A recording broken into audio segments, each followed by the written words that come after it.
All right, to discuss the outcome of today's National Economic Council meeting, we're now joined by Ariyo-Dare Atoye, the Executive Director at Adopts a Goal for Development Initiative and a RISE analyst and lecturer at the Bayes University, Abiodun Adeniyi. Gentlemen, you're welcome to the program. Thank you very much. All right, let's start it this way.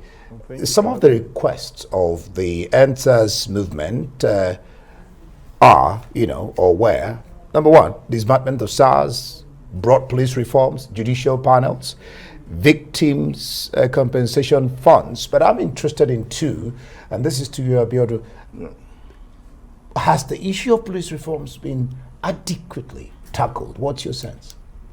Well, I would imagine it's an ongoing effort, but I think it's first of all important for us to make the point that we said it earlier on, that the panels are first and foremost, transitory justice system, and they are meant to make recommendations, which I imagine that they have now made, and NEC has recommended appropriate implementation of the suggestions of the panel, So first we have to be concerned about the implementation beyond the recommendation. The problem we will always have in this system, is execution of policies, implementation of directions, We just hope that these will not go the route of previous experiences. That's first. Then second, while the reform of the police is a continuous process, we have seen the leadership of the police, making commitment to these reforms, but it's still disturbing to see that we haven't seen much progress in terms of their productivity, their efficiency, and their effectiveness on the streets.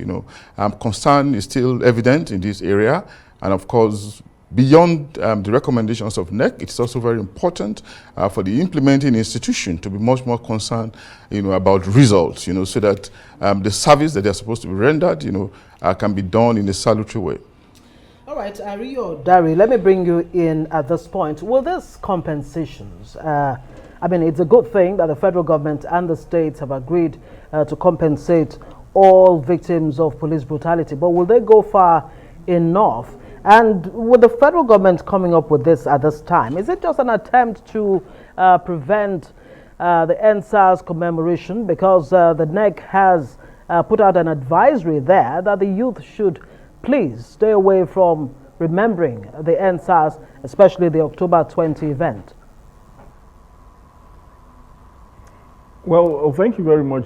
First, I would like to commend Council for bringing this to the fore and for discussing issues around the Endsars 1 year anniversary.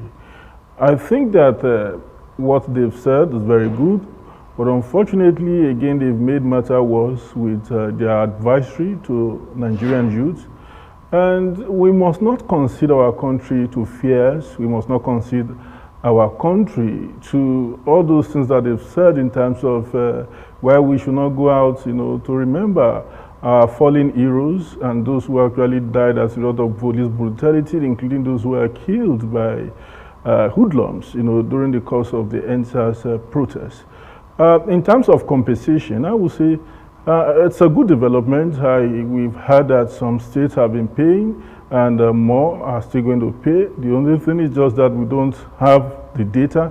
But obviously, it's possible that during the course of this anniversary, we'll be able to hear from different states who are commemorating the 1 year anniversary, of Endsars. Largely, what I would like to see going forward, beyond what government is saying, is for us to have Endsars on the ballot in 2023, because we have not seen that fundamental reforms that we're talking about in terms of police brutality. So it's not so good for government to tell Nigerians not to go out on October 20 to commemorate this anniversary. And also I must say that the approach they're also taking, intimidating some event center who have already considered a space for some people to have this event organized in Lagos, is also not good enough.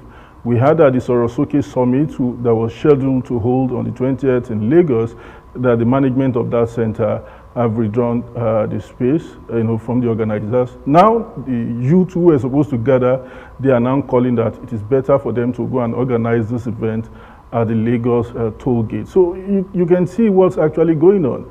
you can't say you empathize, you sympathize with the youth, and you are trying to address it, and you say that there is no space for them to gather to remember what happened 1 year ago. That is not how to do it. This is the time for government to actually provide adequate security for the youth to organize this, and for even government to join in this process, for them to reassure Nigerians that they are committed to the 5-for-5 demands of Nigerian youth. Abiodun, would you really blame the government when you consider the massive amount of destruction that took place on a very high scale? Lagos, for example, new buses, what do you call them again? Those BRT buses were destroyed, burnt. And what the government is saying, for security reasons and purposes, they are advising, do not do this. What's your sense? And what do you think, Abiodun? I think government is coming from a position of wisdom, really, and they've tried to take the middle of the road elevated part, by insisting on compensation for victims and by admonishing, rather pleading with the youths, not to step on the streets, to protest. Because the bottom line is that it's okay to protest. We have also made this point that protest is the inalienable right of citizens, and it's a way to ventilate, it's a way to express opinion, to express anger, and it's also part of what is required to bring about development, for people to express themselves in a democracy. This is very legitimate, but the fear in our system is that most of the time it often degenerates, but how do we find an equilibrium between the right to protest, and the possibility that it might degenerate like it happened last year? We'll probably have not even recovered from the destruction we had last year.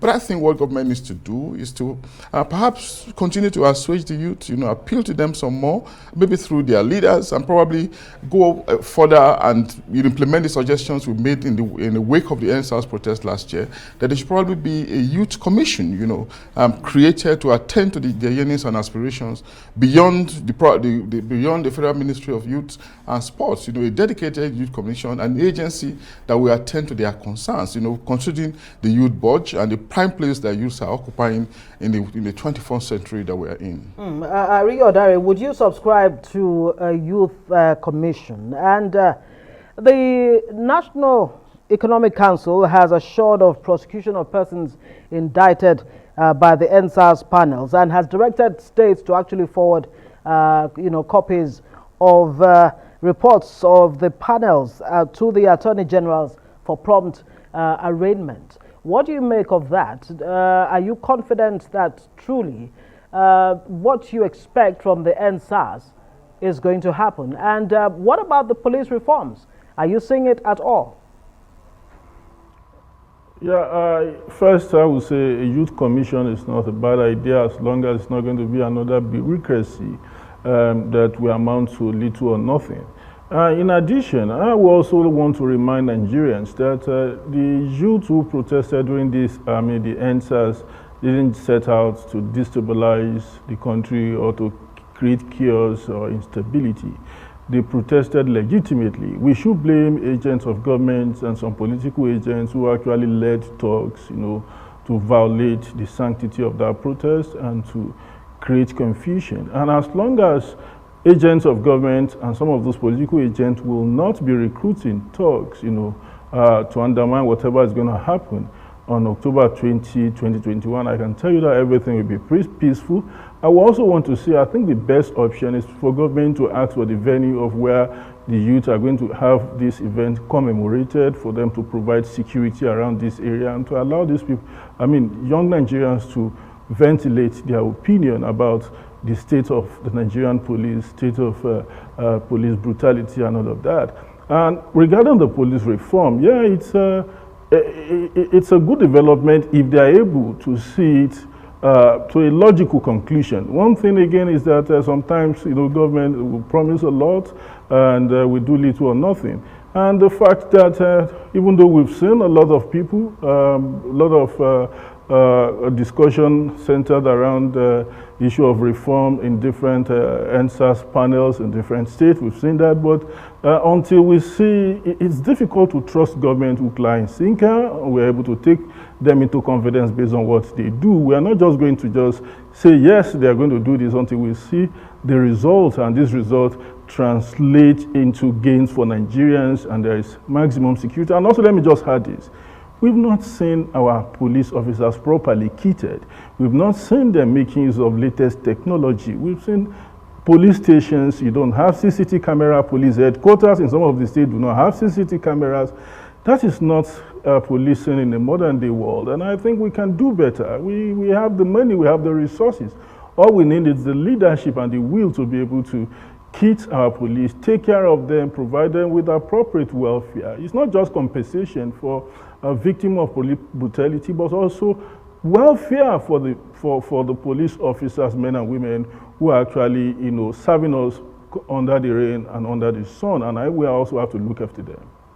Just, yeah. Be clear, that was all hoodlums, not just that government sent talks. Let's just be fine. clear. We'll have to thank both gentlemen, Abiodun Adeniyi, Rise News analyst, and Ariyo-Dare Atoye, Adopt a Goal. Thank you so much, both of you gentlemen, for joining us.